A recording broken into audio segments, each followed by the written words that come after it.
أميرة بسمة آل سعود نجمة جديدة في عالم السياسة. الصحف البريطانية والعربية والدولية عموما أصبحت تتحدث في الشهور الأخيرة بشكل مكثف عن صاحبة السمو الملكي الأميرة بسمة بنت سعود آل سعود. الأميرة بسمة كاتبة ولها مدونة وسيدة أعمال ولديها مشروع إصلاحي، وأصبحت كتاباتها تثير الكثير من الاهتمام والجدل في العالم العربي.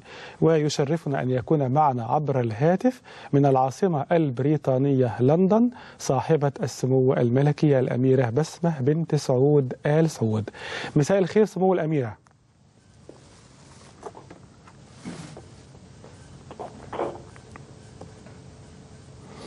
سمو الأميرة بسمة. اي نعم. الو. مساء الخير، ازي حضرتك؟ خير الله يسلمك. الحمد لله. منورانا في برنامج الطبعة الأولى في قناة دريم، وعايز أسأل سموك على طبيعة المشروع الإصلاحي عند الأميرة بسمة آل سعود، لأن ده مثير بالنسبة للكثيرين أن أميرة من الأسرة المالكة في المملكة العربية السعودية تطرح بوضوح ودقة هذه الرؤية الإصلاحية. ممكن نتعرف على معالم المشروع الإصلاحي عند الأميرة بسمة آل سعود؟ اولا يا اخي احمد، عليكم السلام ورحمه الله وبركاته، بس للاسف الصوت بعيد وماني سامعه السؤال ولا صوتك ممتاز. طب أنا هعلي الصوت أكتر، إنما أنا سامع سموك بشكل كويس. بسأل سموك عن طبيعة المشروع الإصلاحي عند الأميرة بسمة. اولا نبدا بالسلام على الجمهور المصري والعربي. وأتكلم معك من لندن،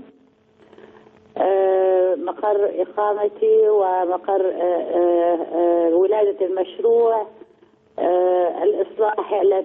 أتمنى يكون مبادرة عربية جديدة لعالم جديد في موقع تاريخي، وبدايته في مصر الشقيقة اللي هي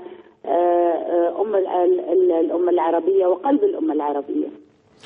سمو الأميرة، رؤية سموك للإصلاح داخل المملكة أو ما يسمى عربيا الآن بالربيع العربي؟ أولا لي تعليق بسيط على مسمى الربيع العربي، ولا أعرف من سماه الربيع العربي. أظنه أنه ترجمة أجنبية للأرب سبرينج. فما أنا أراه أنه ليس ربيع عربي أبدا، بل هو صيف ساخن تمر فيه المنطقة بأسرها، وعلينا أنه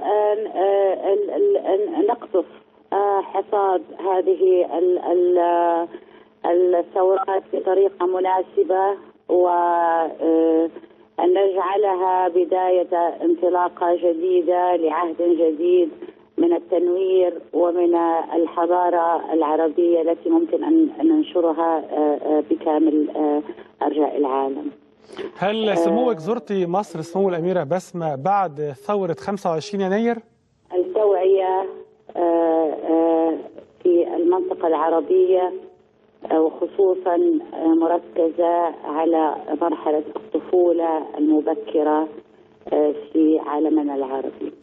سمو الأميرة، هل سموك سمعاني، هل حضرتك زرتي مصر بعد ثورة يناير أو عندك ملاحظات على التحول السياسي في مصر؟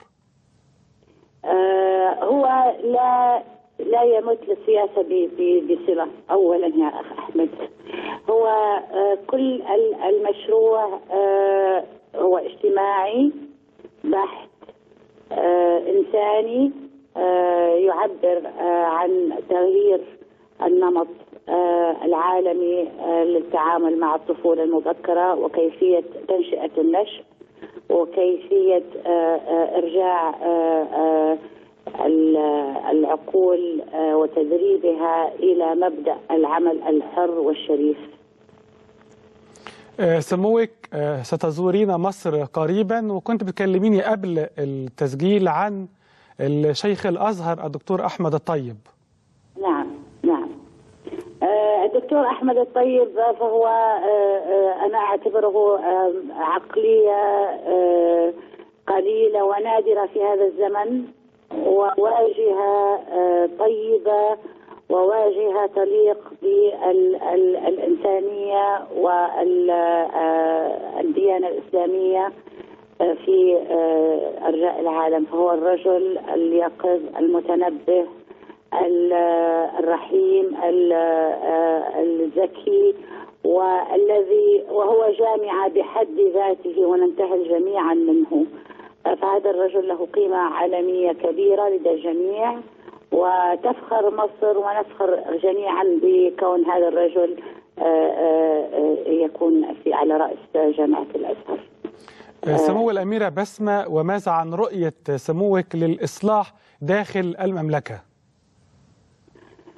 الإصلاح هو شامل وكامل لجميع الأنظمة في جميع أنحاء العالم. فكما نرى يا أخ أحمد أن الإصلاح بدأ في تونس ولن ينتهي إلا بالدوران حول الكرة الأرضية جميعا. فكما نرى في أمريكا، ونرى في بريطانيا، ونرى في البرتغال، ونرى في اليونان، الدائرة تدور على الجميع، وليس معناها أنها تغيير أنظمة أبدا. الإصلاح هو إصلاح النفس قبل إصلاح الآخرين، والنظر إلى أن الإنذار المبكر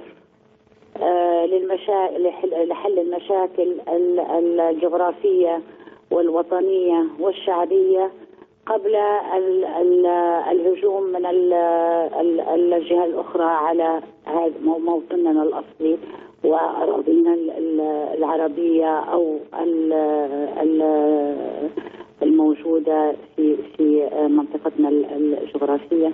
فالإصلاح في المملكة العربية السعودية هو جزء لا يتجزأ من الإصلاح العالمي، فليس لي أن أفرق بين هذا أو هذا. فكلنا يجب علينا أن نصلح من أنظمتنا، وأن ننظر بعين الاعتبار إلى كل جميع الخلل الذي يوجد في مجتمعاتنا، ونأخذ بيد قادتنا وحكامنا الحاليين والسابقين والذين سيكونون من بعدنا لأولادنا، نأخذ بيدهم في إصلاح أوطاننا قبل فوات الأوان. سمو الأميرة، ألا تشعرين ببعض الحرج وأنت أميرة من الأسرة المالكة السعودية وتوجهين أحيانا انتقادات للسياسة الداخلية في المملكة؟ أبدا يا أخ أحمد، بل أشعر بالافتخار أني أنا أكون من الأسرة المالكة، وأن أكون أنا أول المنبهين والذين يدقون جرس الإنذار أن يكونون من الداخل، أن يكون صوتا من الداخل ولا أن يكون صوتا من الخارج. أنا فقط أسلط الأضواء على مشاكلنا، وأنبه الجميع على ما يجب أن نفعله قبل أن ينتشر الوباء في جسمنا السعودي، وأن ينتشر في جميع المناطق، أو أن يستفحل المرض بدون أن نسارع بالعلاج، مع أننا يتوفر لنا كل سبل العلاج وشراء العلاج. بل أنا أفخر أني أنا أكون حفيدة الملك عبد العزيز هي التي تدق ناقوس الخطر بدل أن تسكت على الغلط. صاحبة السمو الملكي الأميرة بسمة بنت سعود آل سعود، شكرا جزيلا، شرفتنا في برنامج الطبعة الأولى، على أمل اللقاء في القاهرة قريبا بمشيئة الله. الصين تنتج أسرع قطار في العالم. احنا كنا زمان بنتريق على الصناعة الصينية، ولا زلنا بنتريق على بعض الصناعات الصينية، إنما الصين مصرة